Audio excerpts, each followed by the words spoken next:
All right, amazingly, we're live at 11:05 on BC, and we're here. Well, where are we? I'm hearing an echo, actually.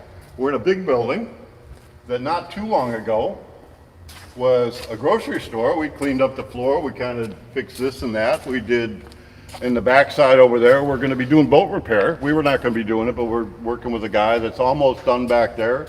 You're kind of looking behind the wall here. We did all that and did that. But we moved the rod shop up here. We built that wall, so that's our rod shop, and we're going to go there first. But I've already got it filled up to the point where I got to get that moved in there. This is, oh, and by the way, Josh, the voice of Spirit Cars, is behind the camera. It's kind of like old days. Yeah, there he is. If you all remember that. Elizabeth, she had to go to her dad's in Indiana or whatever. And haven't been on sabbatical, been working away, although big news, this is big news. Had my retirement party on Friday. 25 years, Spirit's 25 years this year, and I am no longer, for the first time, responsible for the day-to-day of the composites side of it, or the manufacturing side of it, or the chassis side of it, or the body side of it, or not my thing. We have somebody incredibly capable running that. And Josh, do you feel stress relief too?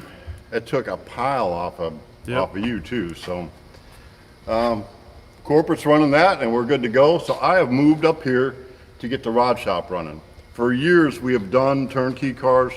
It's never been our thing. It's definitely not been the profit margin for the company, but we've done it mainly to push our product ahead. We know, if something doesn't fit or doesn't work, the best way to figure that out is build the car, not just build a few pieces. There's a lot of companies that build what we do, but very few do as many turnkey cars as we do. So now we are going to move to, this is a legitimate, viable part of Chester Holdings, if you will. So I'm here right now, and this is going to be my new role.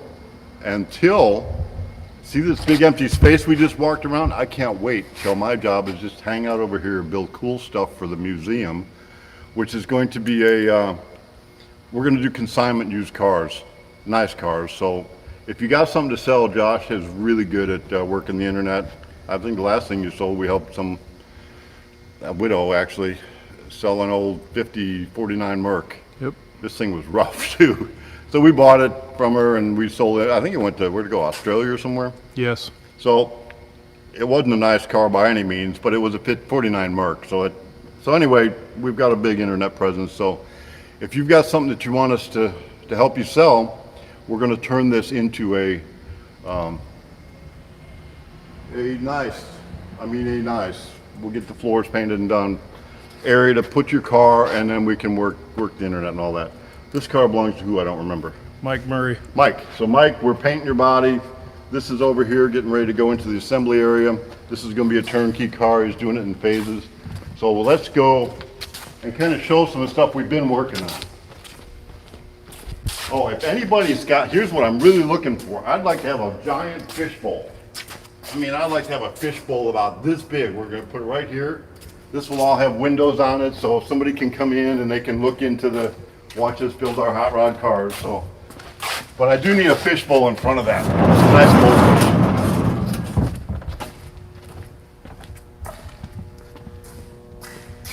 Still working on setting up we'll have a nice little machine shop there, and behind that door over there, I'll have a body shop so I can still do some body work and stuff here.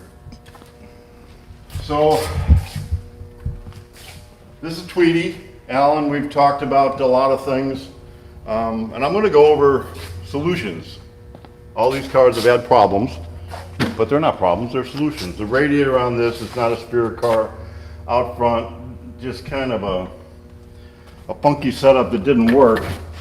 So we built we've got it kind of in right now, but we put some brackets for it to sit in. We're going to make some ears on here, and we're going to bolt it into the side, and so we got all that figured out. Alan wanted a different air cleaner, so we didn't have a whole lot of room for this. This is the air cleaner that he wanted. It's got some pieces that go into here, but it didn't fit, so we've got to make a base. So we're in the middle of fixing it and figuring out how to do the base. So we're going to clean it up, and you're going to have it, and you're going to see on the back side, you're going to actually see the distributor, or magneto. Pretty cool. It's going to work out good. We did have some issues. So we've got a housing, we've got a kind of a quick change housing that went on there, and we had it on all good to go. No place to put the panhard rod, so we had to make a bracket. We went and made it off of here. It's up being painted in the other shop right now, so I can't show it to you, but so we're going to go across that. There was nowhere to really mount it good on the housing and have it good. Had the housing all mounted up. Of course, there's a few drips. All that means is we got to put some seals in it, so not a problem. Just the solution is he's going to have a rebuilt rear end. Alan got some really, I mean, these are cool gauges. These are way cool gauges. Yeah. So we need them.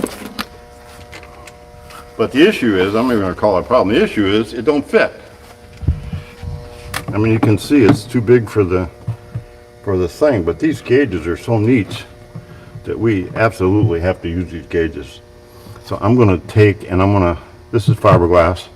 I'll cut it and bring it down around that shape, and just remake the bottom of the dash, repaint it yellow. It'll have the side ones in. Perfect. Unless I would have just told you now, you'd never even know. You'd think that's how it was made to be that way. So that's kind of a project for this afternoon. Sure, there's a few other things on here that we're working on, but we won't even talk about the solution to the rear brakes yet, because I don't have the solution. But the solution's coming. We're getting it.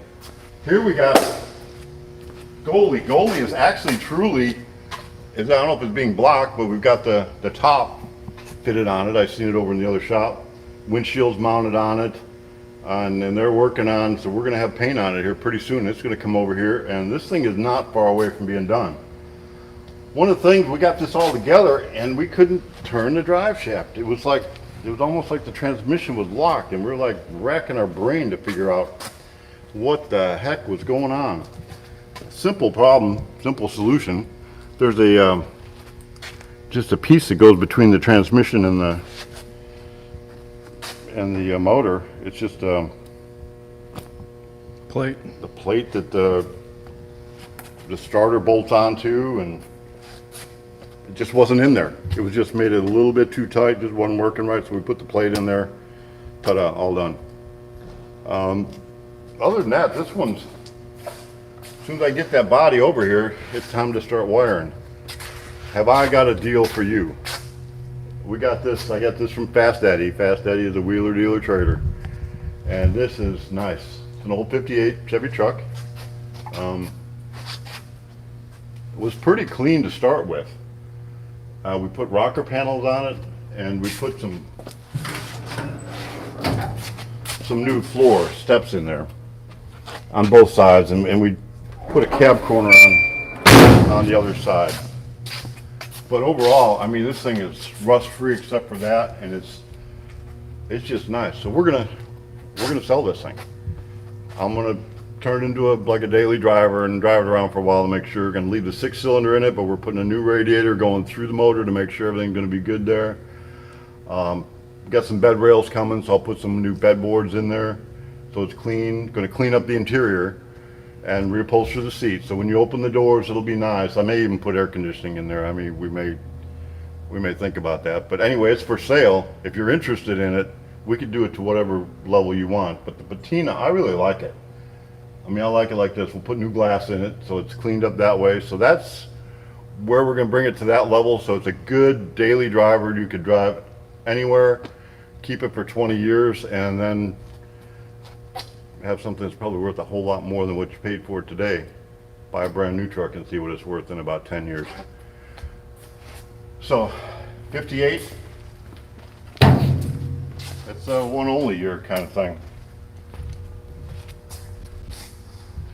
I'll make sure the tires are good and all the wheels are matching. I like those wheels. We're gonna get those, get all the trim rings on. Got a couple of cars that we're gonna, David Bass waiting on the motor. These coming together, can assemble. So we have Dorothy. Today's solution I was working on.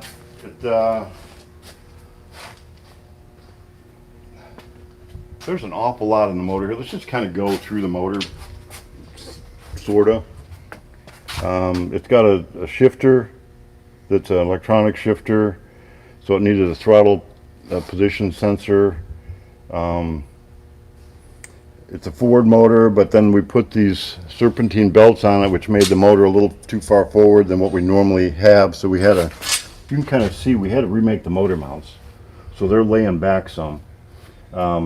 With the Ford motor here, it's not like the Chevy. It's got the oil filter coming down off the back over here. This oil filter would come up here, so there's no room. So we're putting a remote oil filter. So I'm working on that right now. I want to make it real clean. We're going to go with hard lines. So I just need to figure out how to get the hard lines around so I can mount the filter down there. We got the AC in. I mean, that was an issue trying to get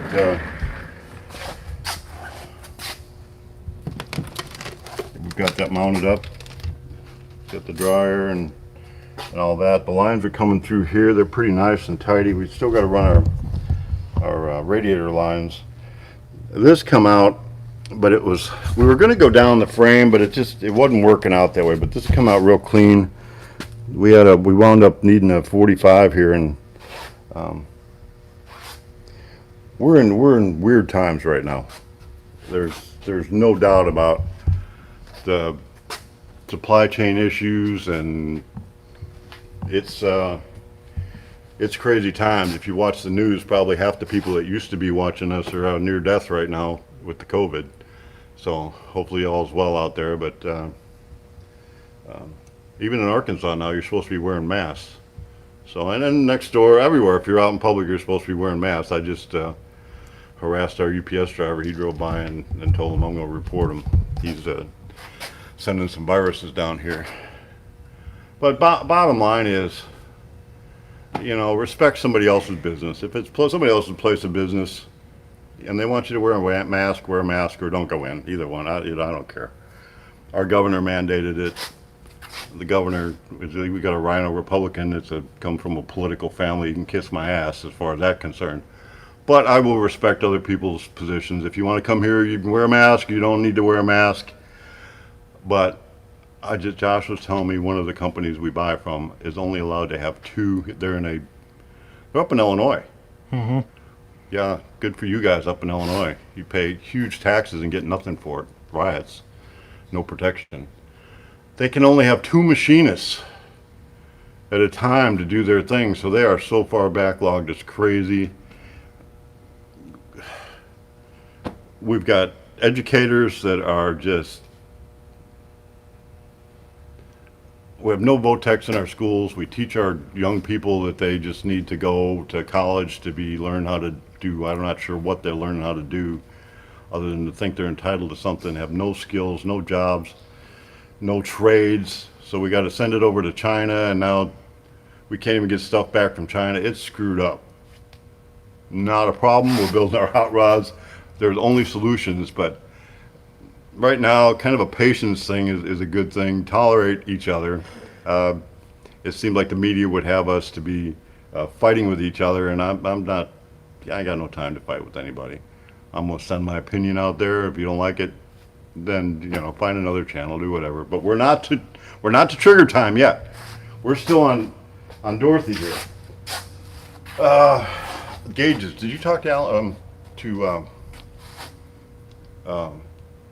Kendall about the gauges? No. So we wanted 6-piece gauges. It is just way too cluttered for 6-piece gauges. You can kind of see we got the overhead console in, and we got all that. I'm about to wire the AC in, and I got to do a little bit of wiring on the. It's got power door lock, so it'll be a button thing for that. On the gauges, we're thinking about going with a 3-piece gauge, so it'll be a tack, a speedo, and a 4-piece for the other one. So that'll fit in there nicely. Otherwise, there's like a glob and a half in there. So we're kind of just waiting for the sending units and things like that to be able to finish the front of the motor. I'm just ready to wrap this up, a couple parts and we're done. So I don't know, hopefully that's going to be here in the next day or two, maybe. Sort of. I'm getting one of these, so we'll see where we're at with that. Then we'll give it to Eddie. He'll tidy everything up. We got the speakers going front and back. Shifter's already in. We got to screw the shifter down here. Interior's already been made, so it's just a matter of putting the upholstery back in.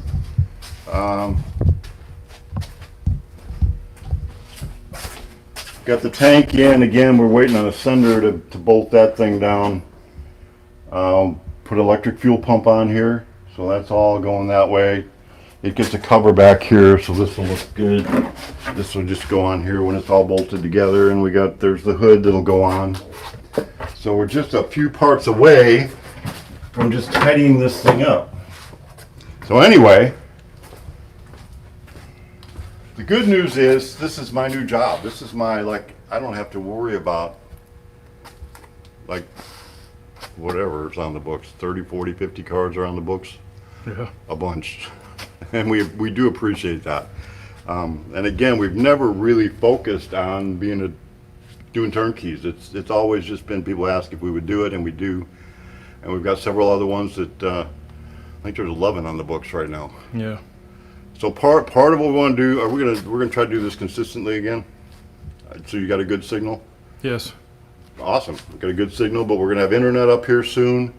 Part of the goal, and it may not happen with any of this batch of cars, but it is happening. I know all the cameras are here. We're going to put a set of cameras around the different cars and maybe give people, I know in the barn I've got cameras and access to it on my phone, so when it's kidding time for the goats, we don't have to go down in the cold to see what's happening. We can just look on our phone to see the progress. So we're gonna do that and give people access to watching the progress on their cars. And I'm dedicated and focused now to building teams up here to do turnkey cars. And at the same time, we're going to expand out here and do the car sales. And I've been on sabbatical for a little while, only on the internet and in different places, but I'm back. And we'll just get posting this around, and I'll keep my presence on a couple of the sites. A lot of times if you see a post, it may not necessarily be me. Josh is maintaining and watching all that.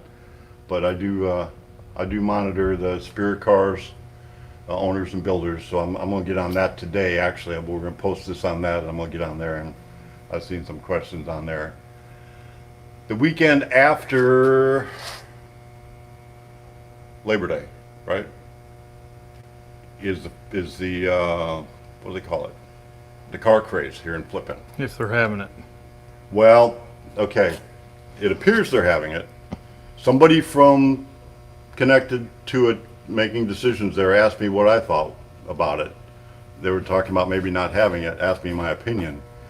And I said, you really want my answer? And, well, yeah.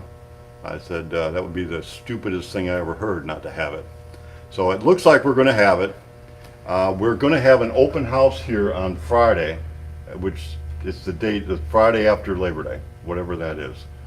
And then there'll be a car show on Saturday. And even if there's not a car show, we're still having an open house on Friday. We'll do something here on Saturday, and we'll probably have some dessert at the house for the Spirit friends and family. That would be on Saturday also, the weekend after Labor Day. So that's the thing. I'm making the announcement again, and we'll keep on making that. Well, let's go to trigger time. Let's do trigger time and be done.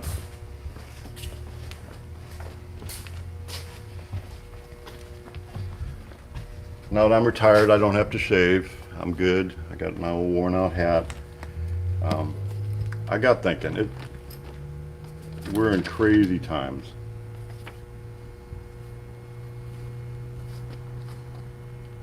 But there's been crazy times before. I mean crazy times. And you could almost say we're in biblical times. This is a battle between good and evil. This is not a battle against Republicans and and Democrats or whites and Hispanics and blacks and whatever. That's male and female. That's a load of crap. That's just them wanting to divide us. I mean, when we're divided, a nation divided can't stand. A house divided against itself can't stand. So don't be sucked into that. Okay, we all have different opinions. Let's honor each other's opinions. You don't have to like me or my opinions, but at least this is still the United States that I was born in, with a constitutional republic government and freedom of speech, freedom of right to bear arms, we have liberty, and let's stay there. But more importantly, these were crazy times here when Christ said, "These things I have spoken to you while I am still with you. But the Counselor, the Holy Spirit, whom the Father will send in my name, he will teach you all things and bring you to remembrance all that I have said to you. Peace I leave with you. My peace I give to you. Not as the world gives you, do I give to you. Let not your hearts be troubled, neither let them be afraid. You heard me say to you, I will go away, and I will come to you. If you loved me, you would have rejoiced, because I go to the Father, for the Father is greater than I. And now I have told you before it takes place, so that when it does take place, you may believe. I will no longer talk much with you, for the ruler of this world is coming. He has no power over me, but I do as the Father has commanded me, so that the world may know that I love the Father. Rise, let us go hence." It's under control. The enemy may have a little bit of authority in the short, but ultimately he loses. It's going to be fine. There's a peace that we can have that the world can't understand. In the middle of turmoil, in the middle of trials, in the middle of, oh my God, the bracket don't fit and I can't get it on, don't get frustrated. It's just another thing. There's a solution to it. Just be patient. And like I tell my grandkids though, don't believe anything you hear, read, or see. Do your own research. I mean, you can trust in the Lord, but make sure that you have an understanding of who he is. When he left, he promised he would give us the Holy Spirit. The Holy Spirit can give you brain, use what he's given you to do some common sense and look at things, and God will reveal it to you so that you understand what's going on, not because somebody told you, but because you can see it. So we're on our journey. Where we go one, we go all, and we will see you tomorrow.